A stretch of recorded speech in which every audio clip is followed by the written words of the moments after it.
নমস্কাৰ, মই ৰঞ্জন চৌধুৰী। দূৰদৰ্শনৰ পৰ্দাত নিশ্চয় আপোনালোকৰ মনত আছে ভালেমান চেলিব্ৰিটি আছিলে। কপিল দেৱ আছিলে, গাভাস্কাৰ আছিলে আৰু কেইবাজনো আছিলে, ঠিক ৰিকল কৰিব পৰা নাই। আৰু তাত গান এটা আছিলে খুব সুন্দৰ, একদম সম্পূৰ্ণ ভাৰতীয় পৰম্পৰাৰ তাৰ গান, তাল, বাজন চব বস্তু। মোৰ বোধেৰে সুৰে কিবা সুৰ মিলে তেৰা মেৰা না তেনেকুৱা কিবা এটা আছিলে। হামাৰা তোমাৰা তব সুৰ বনে হামাৰা। খুব সুন্দৰ এটা হেৰি। আজি সেইটো টাইটেলো সেইটোকে কৰিছোঁ।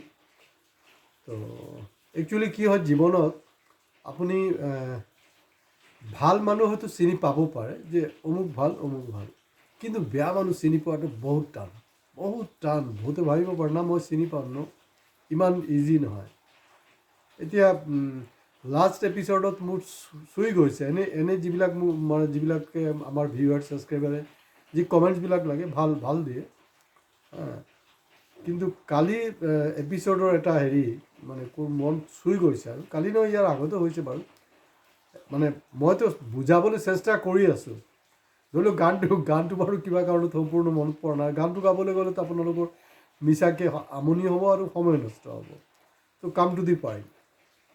তেওঁ লিখিছে যে খাৰ খোৱা অসমীয়া কি বুজি পাব। কিমান খঙত কিমান টাচ কৰিছে মোৰ কথাখিনি। তাক মই ৰীতিমতে গালি গালাজ কৰিছোঁ আমাৰ মানুহবিলাকক, বাকাইদা বিন্দাছ মই গালি দিছোঁ। মোৰ এইটো কাৰণে কোনো ধৰণৰ অনুশোচনা নাই, কিন্তু এই মুহূৰ্তলৈকে নাই, মৃত্যুলৈকে মোৰ নাথাকিব না মই কিয় গালি পাৰিছিলোঁ। আৰু এই যে মোৰ যে গালি এই যে কথা বতৰাবিলাক চাব, মই যেতিয়া নাথাকিম নহয় কিমান ৰিলিভেণ্ট হৈ পৰিব। তো এতিয়া আমাৰ মাননীয় দৰ্শকক এটাই ক'ব বিচাৰিছোঁ যে যিজনে লিখিছে যে খাৰ খোৱা অসমীয়া কি বুজি পাব, তাৰমানে মই আৰু বুজাই লাভ নাই, সেইটোতো জানোৰে বাবা। কিন্তু মোৰতো এইটো ধৰ্ম, সেইটো মই ধৰ্মটো পালন কৰিম। সেইটো কোনো প্ৰভাৱান্বিত হ'লে ঠিক আছে, নহ'লেও ঠিক আছে, কিন্তু কথাখিনিতো থাকি যাব নহয়। কোনে কৈছিলে, অমুকে কৈছিলে। তো মই ক'ব বিচাৰিছোঁ মোৰ মাইণ্ডত এনেকৈ আহিলে যে এইটো খাৰ খোৱা অসমীয়া নহয়, গাহৰি খোৱা অসমীয়া হৈ গ'ল। তাৰমানে খাৰ খোৱা অসমীয়া যোনটো, খাৰটো হ'ল আমাৰ বডিৰ কাৰণে ভাল, পাচনৰ কাৰণে ভাল, কিন্তু গাহৰি কিন্তু আমাৰ বডিৰ কাৰণে ভাল নহয়। তো গতিকে যোনটো অপ্ৰয়োজনীয় বস্তু সেইটোকে বাৰে প্ৰতি খাই থাকিব, আৰু যিবিলাকে ফাল্টু বকি আছে, বকৱাছ কৰি আছে, সেইবিলাকে খাব, সেইবিলাকে গেলি থাকিব আৰু একৰ্ডিংলি ভোটো দিব। মই বহুত আগৰ পৰা কৈ আছোঁ অখিল সম্পৰ্কে। মই নাজানো আমাৰ অসমৰ এংকাৰবিলাকে কিয় ইমান ভয় খায়। কোন হয় অখিল গগৈ? চালা নাম্বাৰ 1 চিটিং মাছ দালাল এটা মানুহ। নামৰিত গৈ মাইকী মানুহক চুমা খায়, উজনিত আহি কাক কি কৰে ভগৱানে জানে। আৰু অৰ্কিড পাৰ্কত কি হৈছে দেখা পাইছে আপোনালোকে। কিয় দুৰ্নীতিমুক্তৰ কথা কৈ আছে? অৰ্কিড পাৰ্কত কিয় মাতিব লাগে কেণ্ডিডেটক?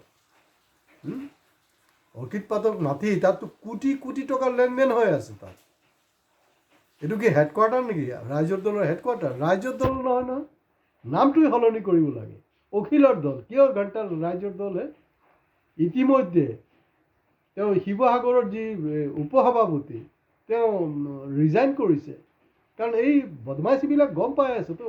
আৰু নিশ্চয় এই কৰ্মকৰ্তাসকলে মোৰ ভিডিঅ'খিনি চাই আছে চাগে, বুজি পাইছে, এতিয়া মূৰত সোমাইছে। তো মই আগতে এটা এপিছ'ড কৰিছিলোঁ যে গৌৰৱৰ মূৰত গোবৰ থাকিলেহে সমঝোতা কৰিব। তো গতিকে চাগে সেইটো বুজি পাইছে। আপুনি বিজেপি যি ধৰণে কংগ্ৰেছক আক্ৰমণ কৰে, একে ধৰণৰ কিন্তু একেটা ভাষা, এই যে মিলে সুৰ তেৰা হামাৰা তো সুৰ বনে হামাৰা, তেনেকৈ যি এই সুৰটো চাব, টোনটো ছেইম। কংগ্ৰেছে যি ধৰণে আক্ৰমণ হৈছে কংগ্ৰেছক কৰি আছে বিজেপি, ৰাইজৰ দলৰ অখিলে হওক বা তাৰ নেতা পালিনেতা ছেইম একেই ষ্টাইলত গালি পাৰে। তাৰমানে সিহঁতৰ মাজত এটা যে নেক্সাছ, এইটো আকৌ 2026 প্ৰমাণ হ'ল। মই 2012 পৰা যে বাৰে প্ৰতি কৈ আছোঁ যে অখিল ইহঁতৰ এজেণ্ট হয়, কাৰণ অখিলক ৰিক্ৰুট কৰিছে RSS নাগপুৰ হেডকোৱাৰ্টাৰ। কাৰণ গোটেই ভাৰতবৰ্ষত মই ইয়াৰ আগতো কৈ আছোঁ, গোটেই ভাৰতবৰ্ষত কংগ্ৰেছক ডেমেজ কৰাৰ কাৰণে যাক যাক সৃষ্টি কৰিব লাগে তেওঁলোকে কৰিব।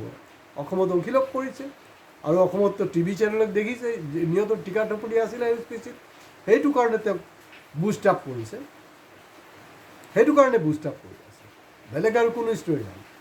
এতিয়া আৰে ভাই, তোৰ বাপেকৰ ক্ষমতা আছে নেকি জিন্দগীত? এইটো আমাৰ কাৰণে কিমান গৰ্বৰ কথা যে মানে যেতিয়া, কাৰণ যোৰহাট পাৰ্লামেণ্ট ইলেকশ্যন যদি জিকিব নোৱাৰে, এলায়েন্সত থাকিও গুৰ মৰা ৰাজনীতি অখিলে একদম ফুল ফ্লেজেড কৰিছিলে, তাৰপিছতো সি ছাকচেছফুল হোৱা নাছিলে। ইভেন ৰেজাল্ট দিয়াৰ কিছুদিন আগতো কৈছিলে যে যোৰহাট আমাৰ হাতৰ পৰা ওলাই গ'ল, আৰে ইমানখিনি অসমীয়া আমি বুজি নাপাওঁ নেকি? তোৰ নিচিনা তই কিমান টেঙৰামি কৰিবি, আমি আৰু বেছি টেঙৰ হয়। তাৰমানে আমি যে পইচা খাইছিলোঁ সেইটো গ'ল আৰু। কিন্তু মই গৌৰৱক কৈছিলোঁ যে আপুনি হাৰিবলৈ নাই, আপুনি জিকিব, চাই থাকক। ঠিক গৌৰৱ গগৈ তাৰ পৰা জিকিলে। যোৰহাটবাসীয়ে কেতিয়া ভাবিব পাৰিছিলেনে যে তেওঁ 2024 ইলেকশ্যনত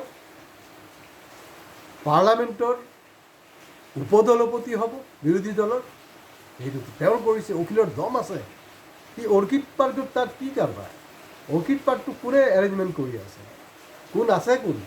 গোটেই ৰাইজৰ দলৰ নাম সলনি কৰিব লাগে অখিলৰ দল, অখিলৰ দল, চিধা কথা আৰু। তো গোটেই টকা পইচাৰ যোগান দিয়া, চব ব্যৱস্থা কৰা, টেণ্ট লগোৱা, চব তাহাঁতি কৰি আছে। আৰু যিটো এক্সট্ৰা যোনটো আহি থাকে সেইটো অখিল নিজে তাৰ জেপত ভৰাইছে। আৰু যিসকল বুদ্ধিজীৱীৰ অখিলৰ পৰা দুৰ্বলতাটো আছিলে, তেওঁলোকৰ কিন্তু দুৰ্বলতাটো নাইকিয়া হৈ গৈছে। হয়, কংগ্ৰেছৰ কাৰণে মই এটাই ক'ম, গৌৰৱৰ কাৰণে এটাই মই ক'ম যে আপোনালোকৰ ষ্ট্ৰেটেজিকেলি বহুত এটাৰ পিছত এটা ব্লাণ্ডাৰ আছে। যি ধৰণে বস্তুবিলাক খেলিব লাগিছিলে আপোনালোকে কিন্তু খেলিব পৰা নাই। মই মোৰ ইউটিউব ভিডিঅ'ত কিন্তু যথেষ্ট আপোনালোকক ট্ৰিক্স দিছোঁ, আপোনালোকে খেলিব পৰা নাই। তো গতিকে 2026ত আপোনালোকে পাৱাৰত অহাটো মোটামুটি 99.99% খাটাং যে আপোনালোকে অহাৰ সম্ভাৱনাটো খুবেই কম নাই। কাৰণ আপোনালোকৰ হৰোৱাৰ কাৰণে অখিল, এই চুৰ মিলি গৈছে। অখিল আৰু হিমন্তই আপ্ৰাণ চেষ্টা কৰি আছিলে, এতিয়া আকৌ লাগ চেষ্টাটো দিব। তো এতিয়া কথাটো হ'ল যে অখিলৰ ভাষাটো চব ইমান ফাল্টু মানুহ বোলে গৌৰৱ সম্পৰ্কীয়। আৰে ফাল্টু মানে ফাল্টুটো তই হয়, তোৰ ভাষাৰ জ্ঞান নাই। আমাৰ পাৰ্লামেণ্টৰ একজন বিৰোধী দলৰ মানে দলপতিক ফাল্টু মানুহ বুলি কৈ আছে। ফাল্টু মানুহটো তুই হয়। কি ফাল্টু মানুহ বুলি কৈ আছে? ফাল্টু চাল্টু নহয়, একদম তাক লেংটা কৰি দিলে। তাৰমানে কথা এটা আছে নহয় যে মানে গুৰ মাৰি গংগাত পেলোৱাৰ নিচিনা। নাই, ইয়াত কি হৈছে, অখিলক কংগ্ৰেছে গুৰ মাৰিছে, গংগাত পেলোৱা নাই, কাৰণ গংগা অপবিত্ৰ হ'ব। ক'ত পেলাইছে জানেনে? হিমন্তৰ ভৰিত পেলাইছে। এতিয়া জিন্দগীভৰ তই ভৰি চেলিকি থাক, জিন্দগীভৰ ভৰি চেলিকি থাক। কিন্তু কংগ্ৰেছৰ এই মুহূৰ্তৰ যি আছে, কংগ্ৰেছ আৰু এটা ব্লাণ্ডাৰ হ'ল, তেওঁলোকে কেণ্ডিডেট চিলেকশ্যন কৰোঁতে বহুত বহুত বহুত বহুত বেয়াকৈ মানে প্লে কৰিবই পৰা নাই। খুব মানে লুজ বল খেলি আছে। এতিয়াও ফাইনেল আপোনালোকৰ লিষ্ট ওলাবলৈ বাকী আছে। সেইবিলাক ক্ষেত্ৰত অলপ চিৰিয়াছ হওক। এই ভূপেন বৰাকতো বহুত আগতে মানে গতিয়াই উলিয়াই দিব লাগিছিল। এইবিলাক আপোনালোকৰ ষ্ট্ৰেটেজিকেল মিষ্টেক। দায়িত্ব লোৱাৰ পিছৰ পৰা গৌৰৱে ঠিকেই গৈ আছিলে, কিন্তু 2024 নহয় 2026ত যে কমচে কম গৌৰৱ গগৈ অখিলক চিনি পালে, সেইটো খুব ডাঙৰ কথা। এইটো অসমৰ কাৰণে শুভ লক্ষণ। আৰু মই গৌৰৱ গগৈক মানে অখিলক চেলেঞ্জ কৰিছোঁ, সি নিজে আগৰ নিজৰ ছিটখন বচাওক।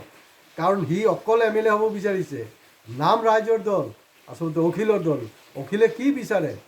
অখিলে বিচাৰে যে অকল সি জিকি আহক, সেইটোৱে। বেলেগ কোনোবা তাৰ ওচৰত বেলেগ নেতা টিকি থাকিব নোৱাৰিব, এইটো হ'বই নোৱাৰে। এইটো হ'ল কি অখিলৰ ষ্ট্ৰেটেজি। এতিয়া ফাইনেল কথাটো হ'ল যিটো স্পষ্ট হৈ গৈছে, কাৰ লগত কাৰ চুৰ মিলিছে, কাৰ লগত কাৰ চুৰ মিলিছে। কাৰণ এই চিটুৱেশ্যনটো যে হ'ব, মই বহুত আগৰ পৰাই জানো। যি হ'ল মানে হিন্দীত নকয় জানো, দে ৰাইজ দুষ্টাই, ভাল হৈছে। তো গতিকে কংগ্ৰেছৰ ষ্ট্ৰেটেজি হ'ব লাগিব, একতো আপোনাৰ ফাইনেল লিষ্ট ডিক্লেয়াৰ কৰাৰ আগত আকৌ অলপ চাই চিতি ল'ব লাগিব। আৰু ছেকেণ্ড হ'লগৈ তেওঁলোকৰ যাতে স্ক'ৰটো এটলিষ্ট যোৱাবাৰতকৈ অলপ ইম্প্ৰুভ কৰিব পাৰে, তাৰ কাৰণে হ'ব। আৰু এই বিধানসভা নিৰ্বাচন কিন্তু মানে ৰণডংকা অসমৰ কাৰণে বজোৱা নাই, মেইন খেলটো হ'ব কিন্তু মই ইয়াৰ আগতো কৈছোঁ উজনি অসমত। এইবাৰ নিৰ্বাচন কিন্তু উজনিত, নামনিত নহয়। কাৰণ নামনিত যি হ'বলৈ আছিলে হ'ব, যিকেইটা ভৰি চেলিকিবলৈ আছিলে হিন্দু বঙালী, এতিয়াতো মিয়াও গৈ সোমাল, এইবিলাক চব হৈয়ে থাকিব। গতিকে আজি ইয়াতে শেষ কৰিছোঁ। মোৰ ভাষা হয়তো আপোনালোকৰ বৰ বেয়া লাগিব পাৰে, কিন্তু মোৰ হাতত কোনো উপায় নাই। অখিল কোনো পধ্যেই বিপ্লৱী নহয়, ই ফুল ফ্লেজেড একজন দালাল। নমস্কাৰ।